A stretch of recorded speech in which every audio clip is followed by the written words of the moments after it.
Hi, I'm the man my family spit out like I was nothing. The day I lost my company, I stayed silent, not because I had nothing to say, but because I had already built something bigger. They didn't ask. They didn't care. My father told me I was a disgrace. My mother looked me in the eyes and said I didn't deserve to live in their house. My wife, she spat in my face and left with the man she'd been seeing behind my back. And I was about to speak. I was one breath away from telling them the truth. But then, something happened. Something they never saw coming. You think betrayal ends when they walk away? No. That's just where the story begins. The evening started the way most of my weekdays did. Predictable, manageable. The kind of calm you learn to trust when you've spent decades carrying other people's expectations on your back. I was still at my desk when the clock crept past 5. The office had thinned out, lights shutting off one by one, the low hum of the air system louder than the phones. I straightened a stack of papers I didn't really need anymore, more out of habit than purpose. For years, I'd been the last one to leave, the one who made sure loose ends were tied, the youngest son who never wanted to be the reason for trouble. Dinner at my parents' house was set for 6:30. It always was. Same weekday, same time, same unspoken rules. Show up clean. Don't be late. Don't bring problems to the table. Things at work had been unstable for months. Anyone paying attention could feel it. Contracts delayed, meetings rescheduled, investors suddenly hard to reach. Still, nothing had felt final. Not yet. I told myself that whatever was coming could wait until after dinner. Family first. That was how I'd been raised. I grabbed my jacket, locked up, and headed for the car.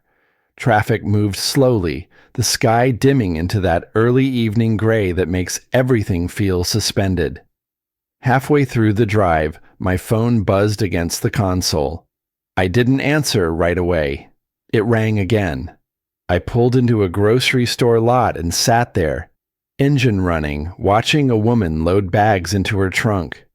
Ordinary life going on, uninterrupted. I finally picked up. The voice on the other end didn't waste time.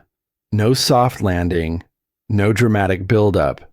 The company was officially bankrupt. There were details after that.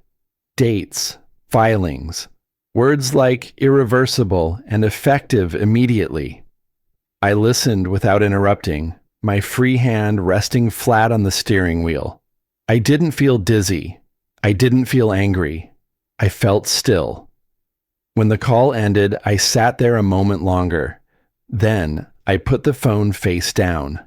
Dinner was in 20 minutes.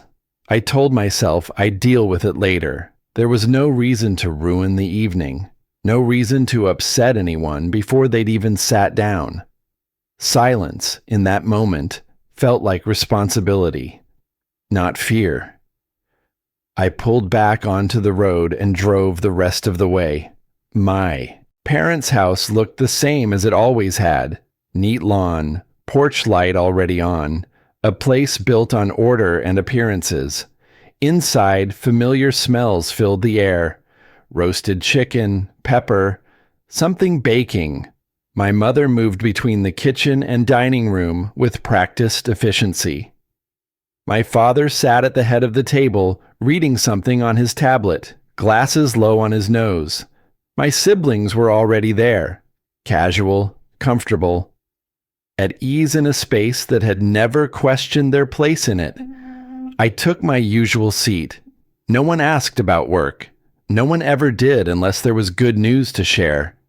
We talked about traffic, about weather, about a neighbor's new car. I nodded where expected, smiled when appropriate. The phone stayed in my pocket.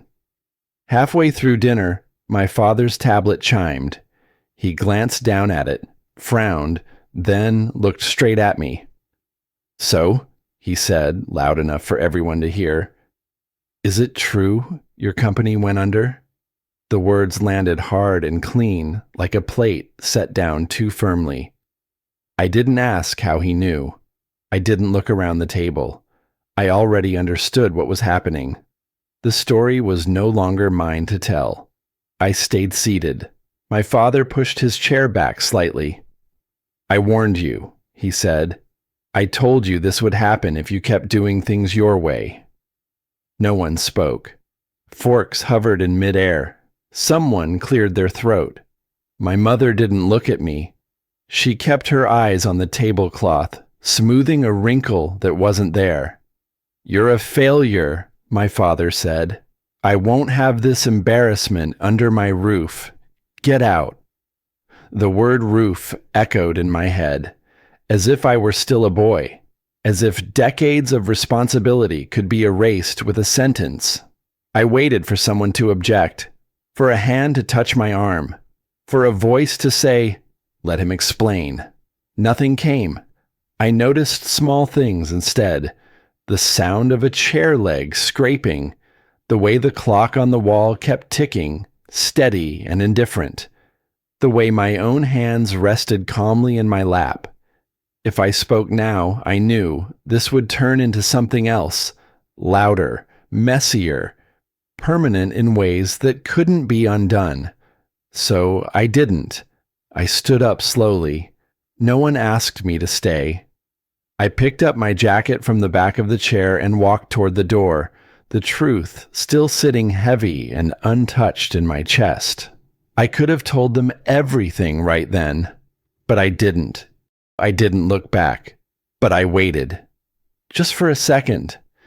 I stood there by the dining room entrance, jacket in one hand, the other still loose by my side.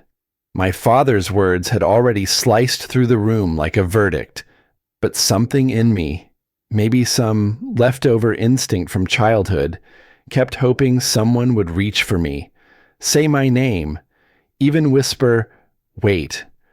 I turned slightly, not all the way, just enough to catch my mother in the corner of my eye.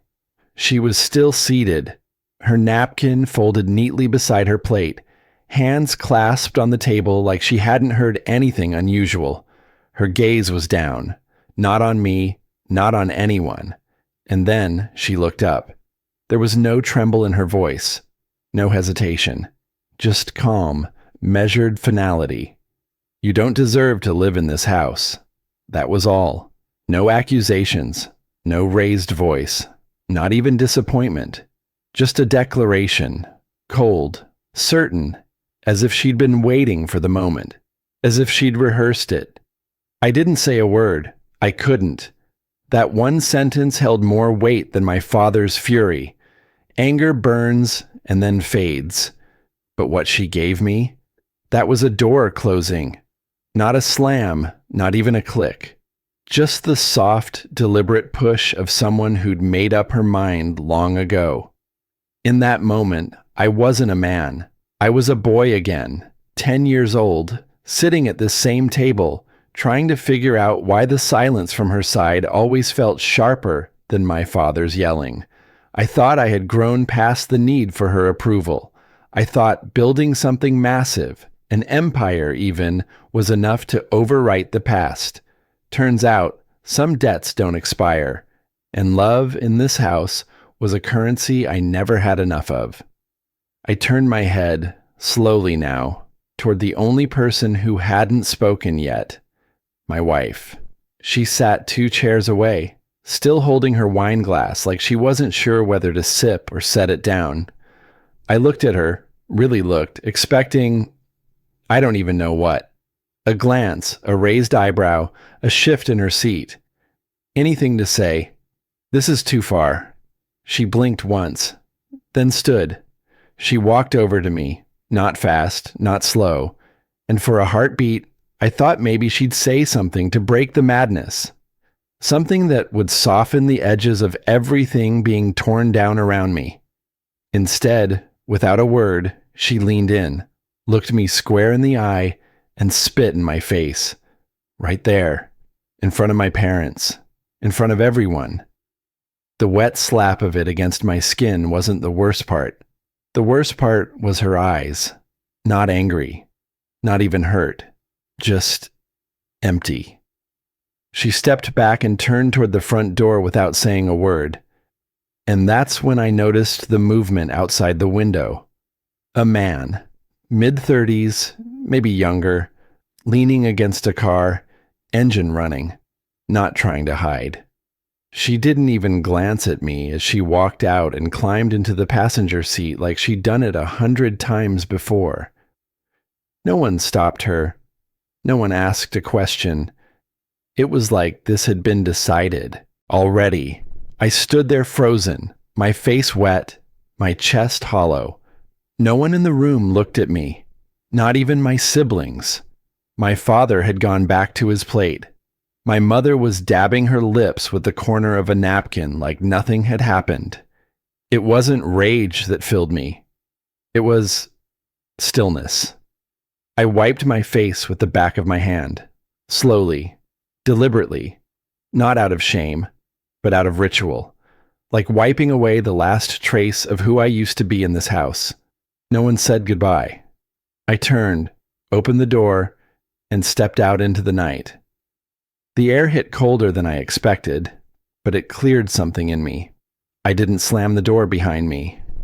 I let it close softly, the latch clicking with a finality that told me I wasn't welcome to open it again. Standing on the porch, the night wrapped around me, not comforting, but honest. I could hear the faint hum of the car engine still running down the block. She was gone. They all were. And for the first time in years, no one was expecting me to be anything other than gone. That was the moment I understood. I had nothing left to protect. I didn't look back at the house. I just walked toward my car, pulled the door shut behind me, and let the silence wrap around me like a second skin. The engine started on the first turn. Familiar hum. The dashboard lights blinked up at me like everything was normal. Like I wasn't leaving behind a family that had just cut me out like spoiled meat. I didn't have a destination. I just drove. Street by street, block by block. Places I'd known for years looked strange now. The gas station on the corner still had the same broken E in its sign.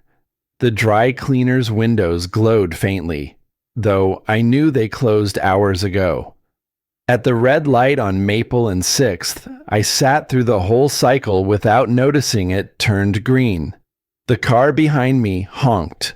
I waved, some half-hearted apology, and kept going. A song played on the radio, some upbeat pop track that didn't match anything in me. I didn't change the station, I didn't turn it off. It just filled the cabin, noise to keep the quiet from pressing too hard on my chest. My hands stayed on the wheel, but my thoughts drifted. Why didn't I say anything? I could have, should have. The words were there, have always been there. But the moment to speak slipped past like watching your exit on the highway vanish in the rear view. It wasn't fear. It wasn't shame. Not really. It was timing. It was instinct. Like something inside me whispered, "Not now." Because once I spoke the truth, it couldn't be undone. Once I said what I'd built, what I'd hidden, they'd never see me the same way again. Not as weak, not as broken, but maybe not as theirs either. I took a right onto a quieter street, somewhere near the outskirts. I didn't remember choosing the direction. My eyes were tired, but not from lack of sleep. It was something deeper, like my whole body had been holding its breath for years and finally exhaled. A cheap motel came into view, blue neon sign buzzing faintly. I pulled into the lot and sat there a minute longer before killing the engine. Inside, the man at the desk didn't ask questions. $40 cash. Room 12, ground floor, end of the row. The key was actual metal, not one of those plastic swipe cards, the kind of place you don't write home about. I pushed open the door, Dim light, a bed, a chair, a bathroom. That was it. But it was mine. For now. I set my phone on the nightstand. Didn't look at the messages. I already knew what they'd say, if anything. In the bathroom, the mirror was streaked and low lit, but I saw myself clearly enough. My shirt was wrinkled, collar pulled slightly from where my wife, no, the woman who used to be, had grabbed me earlier. My eyes looked fine. Calm, almost. That part struck me. How was it possible to feel like I'd been gutted and still look this collected? I stared longer, let the silence fill in the cracks around me, and then a memory hit. Not a big one, not dramatic, just a Saturday morning from years ago. I was 12. I'd spilled milk on the floor before school, and my older brother laughed and called me a screw-up. My mother didn't scold him. She just said, "Wipe it up and try not to be so clumsy next time." That was it. No hug, no correction to him. I learned something that day. In our house, being quiet kept the peace. I blinked. The motel light buzzed overhead. I turned off the faucet and leaned on the counter. All these years, all the blame I swallowed, the apologies I gave, the weight I carried just to keep things easy for everyone else. And now they spit me out like I was disposable. Back in the room, I sat on the bed, picked up my phone, scrolled to my contacts. My lawyer's name was there, my banker, even someone at the press. I hovered over one tap. That's all it would take to begin rewriting the whole narrative, to show them who I really was, what I had built, what I had hidden in plain sight. I didn't press it. Not tonight. Because once that wall came down, the silence I had held onto wouldn't protect me anymore. It would become a weapon, a story too powerful to untell. Instead, I placed the phone face down, laid back on the bed, stared at the ceiling. The room smelled faintly of cleaning fluid and old carpet, but it was quiet, heavy quiet. And the truth, my truth, was starting to throb just beneath the surface. By morning, silence would no longer be enough. I didn't sleep through the night. I drifted in and out, half dreams, flashes of faces, the sound of my father's voice echoing, then fading into the humming of the motel's old HVAC unit. By the time the sun pushed its way through the broken blinds, I was already awake, lying flat on the mattress, arms folded across my chest like I was bracing for impact. But nothing came, no phone call, no knock on the door. Just silence, again. My body felt like it had aged 20 years overnight. Not from sadness, not even from stress. Just a kind of deep, bone-level exhaustion that sits behind your eyes and in the curve of your spine. The kind of tired that doesn't go away with coffee. Still, I sat up. The phone screen lit up as soon as I touched it. 7 missed calls, 2 from my father, 3 from my sister, and the others from numbers I didn't recognize. I didn't open the messages, not yet. I wasn't ready to read what they thought they needed to say. Instead, I got dressed in yesterday's clothes, slipped on my shoes, and walked out into the early light, letting the motel door click shut behind me. There was a diner just across the highway, one of those places that's been around longer than the freeway itself. A blue sign that said breakfast all day, and a bell that jingled when I stepped inside. The air was thick with bacon grease and coffee. A few older couples sat in booths near the windows. A trucker at the counter nodded when I passed. Nobody looked twice at me. I liked that. I slid into a booth in the back.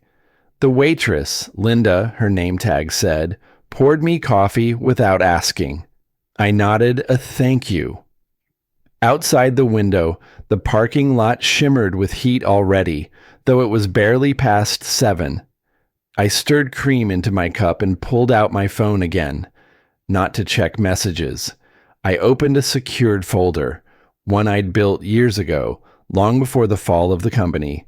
Inside were files, real ones, legal structures, asset sheets, transfer documentation, digital signatures, server logs, tax records, every single piece of the empire I had built in silence, every thread tied back to me, but on paper, nothing led there directly. The beachfront house, still under my father's name. The holding companies registered through layers of shell entities, the tech patents, the early crypto exits. Everything was intact, intentionally invisible, but solid. No one knew, not even my wife. The weight of it sat in my palm like a quiet bomb. I sipped the coffee slowly. Around me, forks clinked against plates, the sound of someone laughing softly. Life continued, as if mine hadn't just cracked apart like thin ice under heavy boots. I could expose everything with a single call. All it would take was forwarding one document, one recording, one press release with the right details. But what would that solve? They'd beg, or curse, or both. And for what? Revenge? Recognition?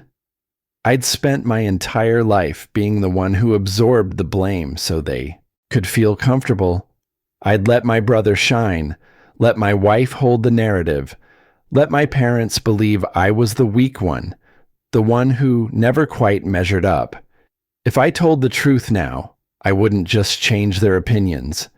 I'd destroy their sense of who they were, and I wasn't sure that kind of destruction was something I could live with. I opened my notes app, typed a message. You never asked what I was really doing all these years. Maybe you should. I stared at the screen. My thumb hovered over send. Then I hit delete. Not yet. Not like this. Instead, I drafted something else. Just a few bullet points. A plan. Quiet. Measured. No fireworks. Sometimes the best revenge isn't dramatic. It's calculated. It's patient. I finished my coffee, left a 20 on the table, even though the bill was probably half that. Linda smiled politely as I passed, then went back to wiping down the counter. Outside, the heat had risen fast. The world smelled like asphalt and summer weeds. I paused on the sidewalk, took a breath.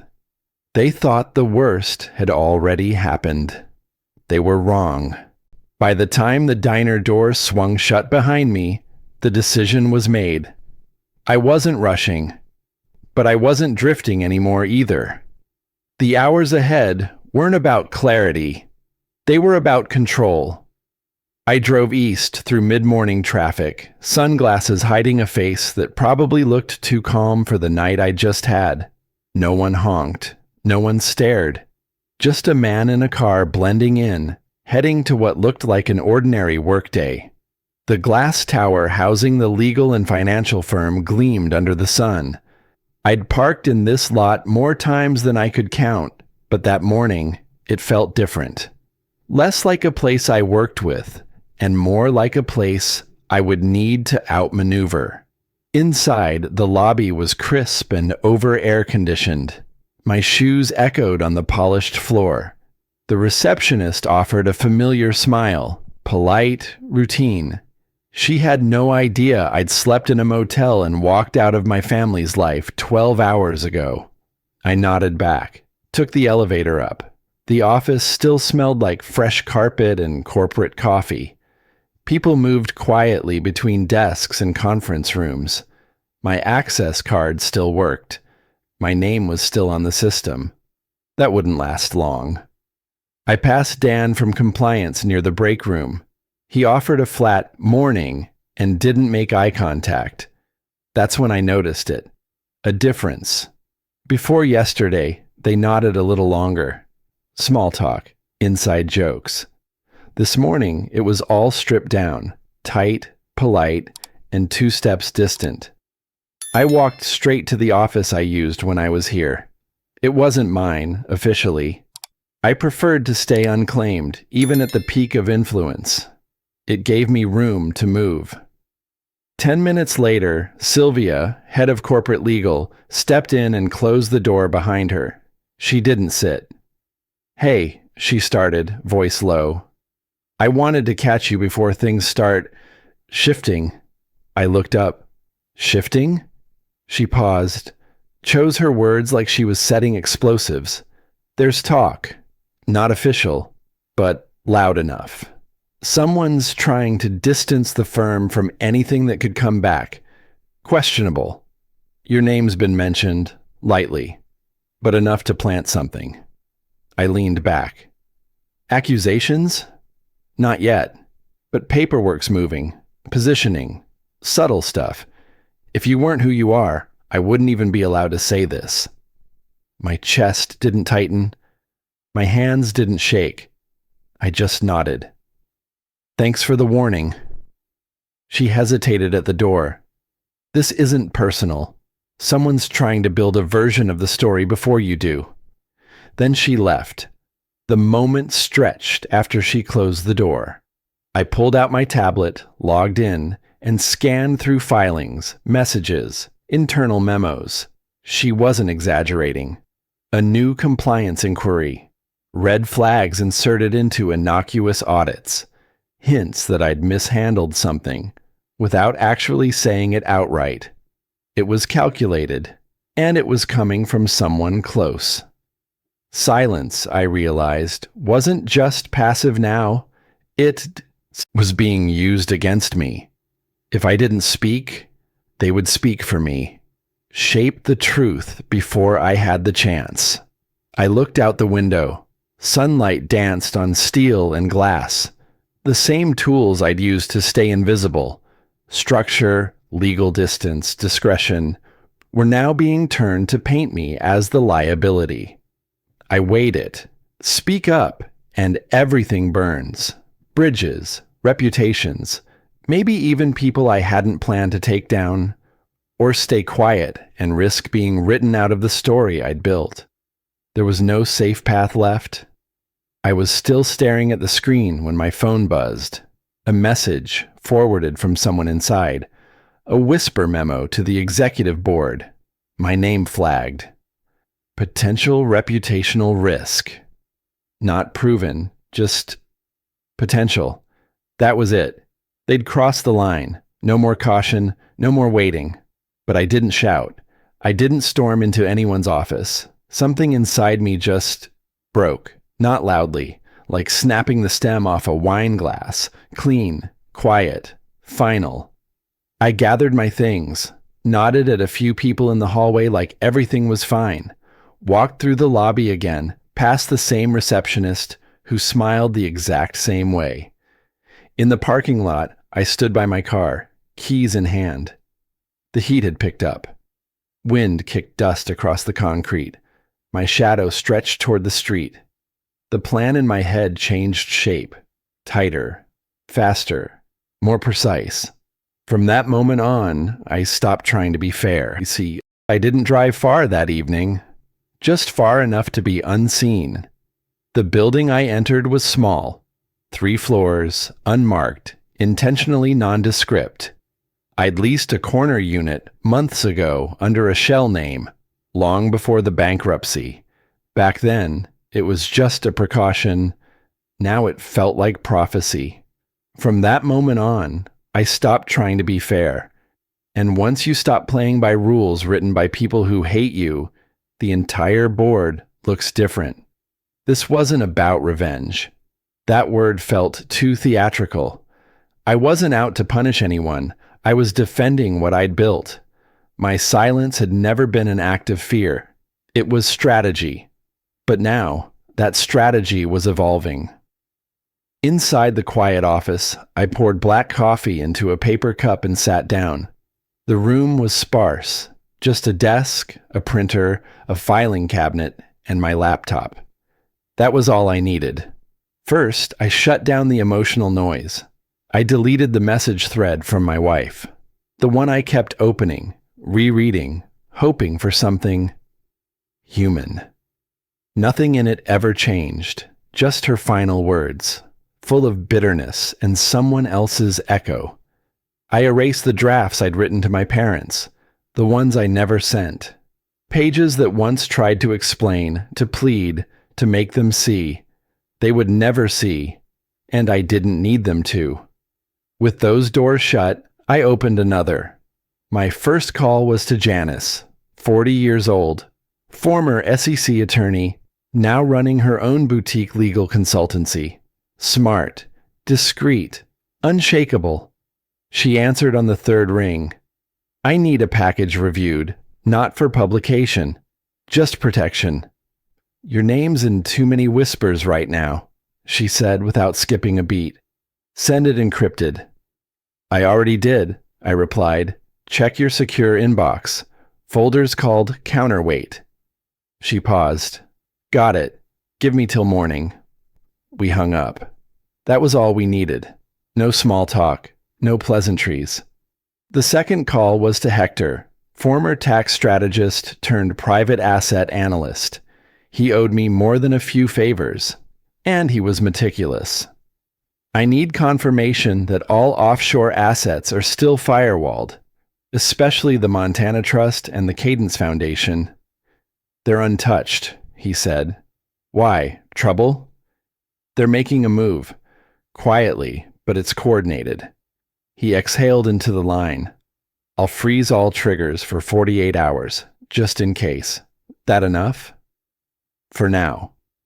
Click. I closed the burner phone and placed it in the drawer. Phase 1. Structure.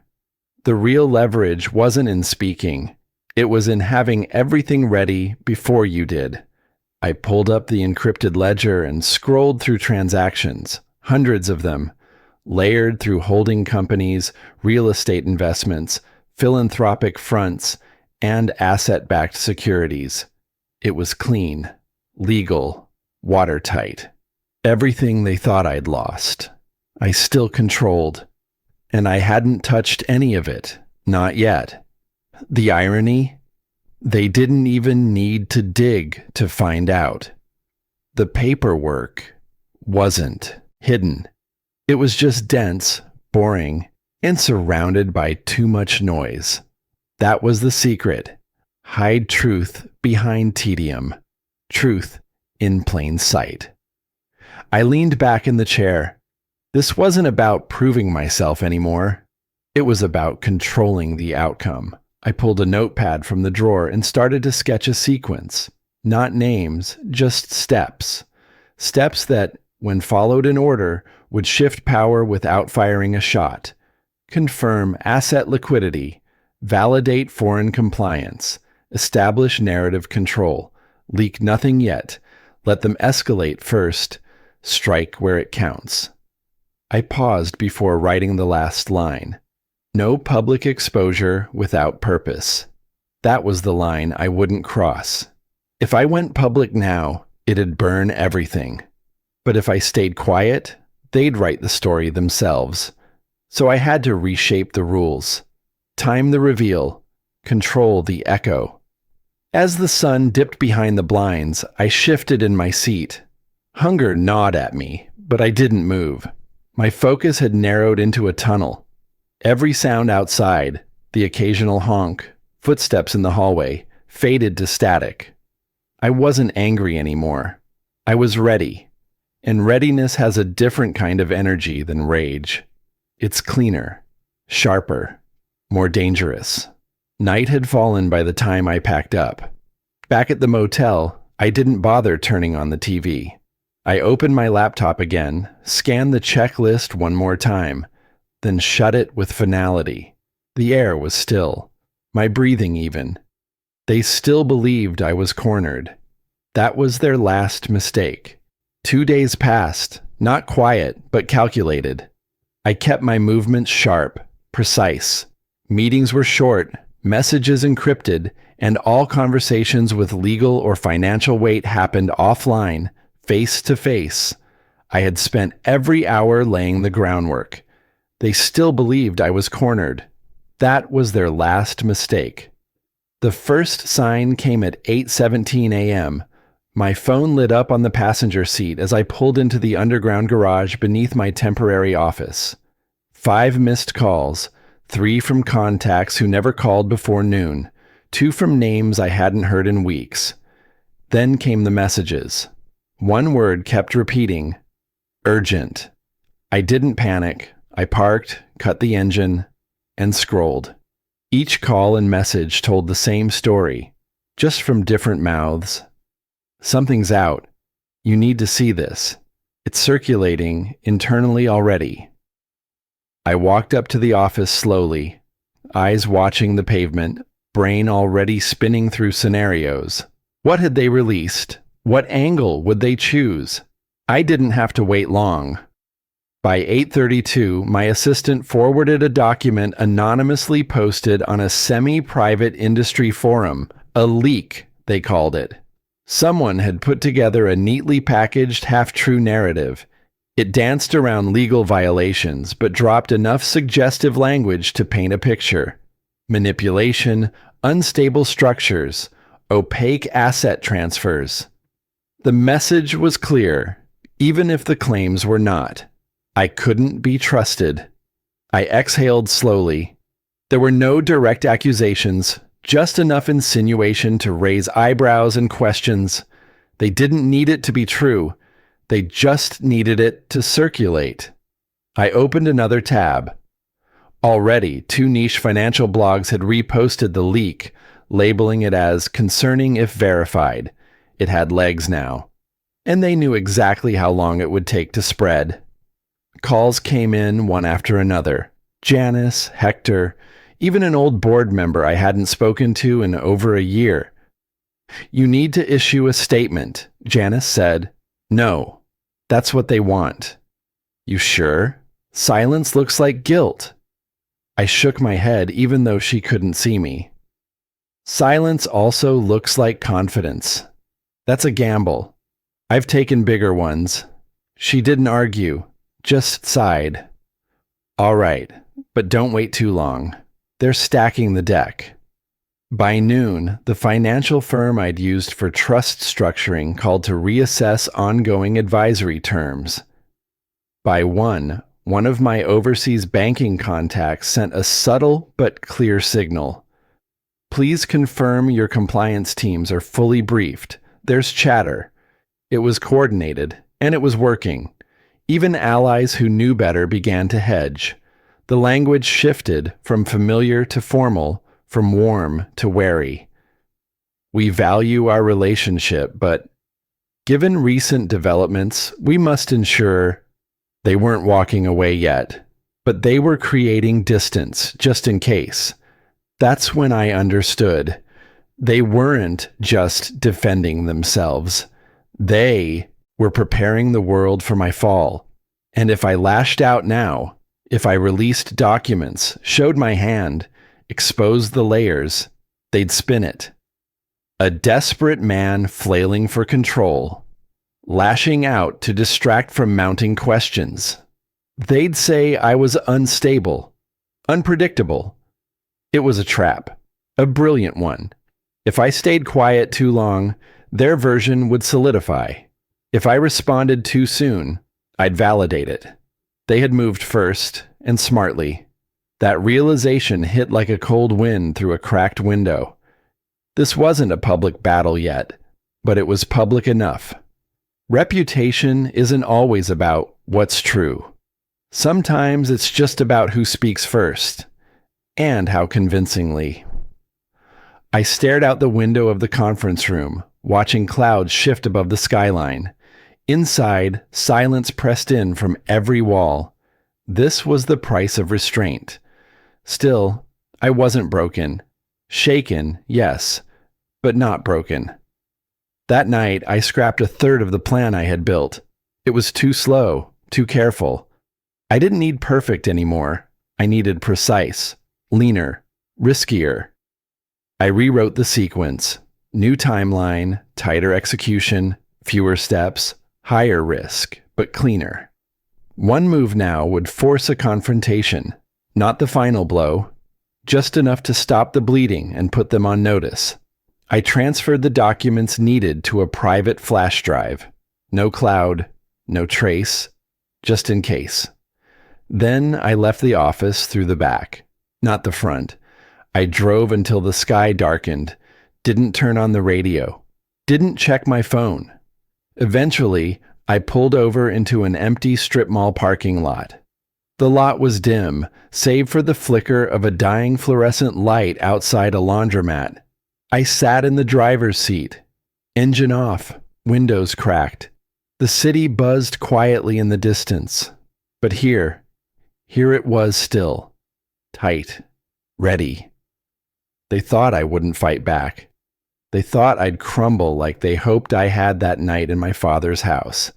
But I had never been more awake. If they wanted a war, they were about to learn what I'd been protecting them from. I stayed still. Letting the smear fester for 2 more days wasn't easy, but I had learned long ago. Timing doesn't just matter in war. It is war. While their story ran its course, I watched quietly, as if I were the only one not panicking. I wasn't. In truth, I was calibrating. They'd moved first, and they'd moved boldly. But like any overconfident player, they'd left openings, gaps only visible to someone who had already mapped the board 10 steps ahead. My silence wasn't weakness. It was space. Space for them to stretch, to expose, to miscalculate. At 10:00 a.m. sharp on Thursday, I walked into a private boardroom in the building I once helped design, now ironically rented under a holding company I'd quietly acquired 6 months back. I didn't bring security, just a briefcase and a document wallet. I didn't need to yell. I didn't need to prove. The people in that room knew why they were there. They weren't the ones who betrayed me, but they were the ones who mattered next. I laid a single page on the table. Not an explanation, not a rebuttal. Just a formal legal disclosure of change in beneficial ownership for a trust most of them had never heard of, yet all of them recognized the names tied to it. It wasn't about noise. It was about leverage. The filing hit the Public Records Office 2 hours later. It wasn't even accompanied by a press release, just a quiet, procedural entry in the system. But for the institutions watching, it was enough. Because what that document did, without saying a word, was unravel the entire smear. The accounts they'd questioned, now linked directly to entities tied to my former partners. The shell companies, revealed to be legally compliant, properly registered, audited by firms they trusted. I didn't accuse anyone. I didn't need to. Let them do the math. The bigger bomb came later that afternoon, almost unnoticeable to the average reader, but deafening to those in the know. Another entity surfaced, one hidden in plain sight, disguised through a chain of trusts and offshore holdings. Its beneficiary? My father. Except the paper trail now traced backward, through purchase agreements, silent partnerships, and options I'd filed years ago. They thought I was a man with nothing. They didn't know the house they sat in was mine, legally, quietly. By 4 p.m., my inbox changed tone. The emails were no longer concerned or uncertain. They were careful, respectful, and in some cases, apologetic. Contracts that had been frozen began to unfreeze, automatically.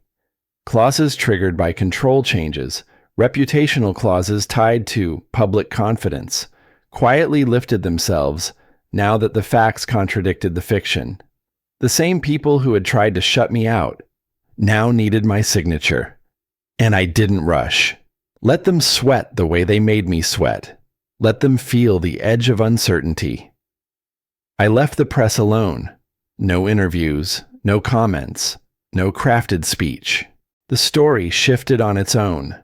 Headlines went from troubled founder under scrutiny to mystery trust raises questions about leak validity. No one asked me to confirm, because power doesn't explain itself. By evening, I sat alone in a private room in the same hotel where my wife once accused me of being a coward. The room was different now, cleaner, still, the kind of silence you only get after detonation. My phone buzzed once, then again. 2 missed calls. My mother, then my brother. I didn't answer.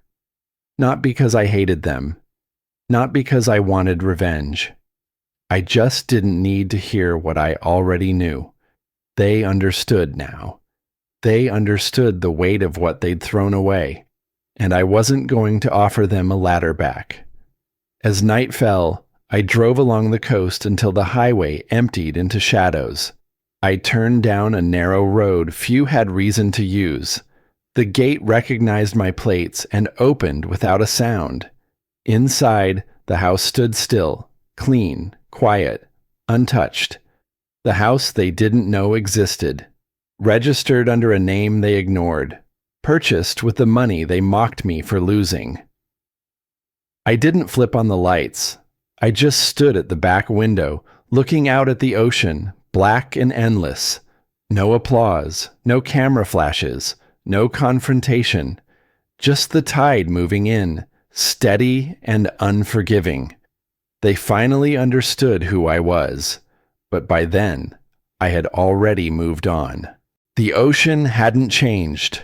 Waves still moved the same way they did before the collapse, before the betrayal, before the silence turned into power. A few weeks had passed since everything shifted, but not because I announced anything. I never gave a speech, never held a press conference.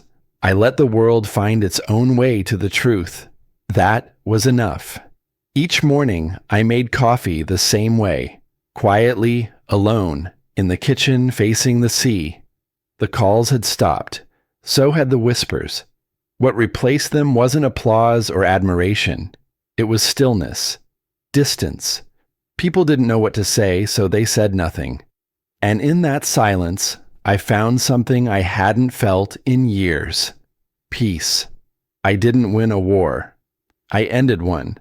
They thought I'd come roaring back, full of fire and fury. Instead, I stepped aside, off the stage they built to humiliate me. I let it collapse under its own weight. But no victory is without a price. Some bridges don't burn. They just quietly rot from both ends. I learned that during the days that followed. Names I once trusted disappeared from my inbox.